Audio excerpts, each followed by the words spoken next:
Unique, এরকম নির্বাচন আর কোথাও নেই। যেমন যারা ভোট দেয় তারাই নির্বাচিত হইতে পারে, আবার কেউ নিজেকে প্রার্থী হিসেবে ঘোষণাও করে না, প্রচারও করে না। প্রার্থনা ধ্যানের মধ্য দিয়ে তারা একজন উপযুক্ত পোপকে বেছে নেন। আর এটা বলা হয় ঈশ্বর যেন পোপকে নির্ধারণ করে রাখেন।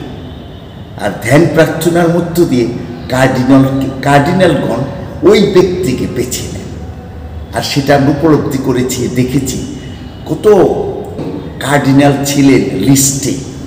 সাংবাদিকরা লিস্ট প্রকাশ করেছে, প্রায় 15 জন অনেক বিখ্যাত কার্ডিনাল, কিন্তু এখান থেকে একজনও আসে।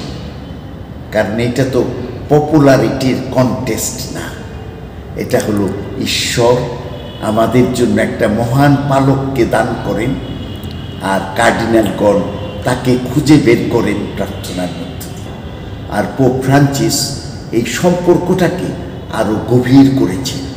তিনি একটা সুন্দর কথা বলেছেন, এই যে পোপ মহোদয় বলেছেন যে অন্য ব্যক্তির সাথে সাক্ষাতের একটা কৃষ্টি তিনি গড়ে গেছেন, তার মানে সম্পর্কের একটা কৃষ্টি তিনি শুরু করেছেন।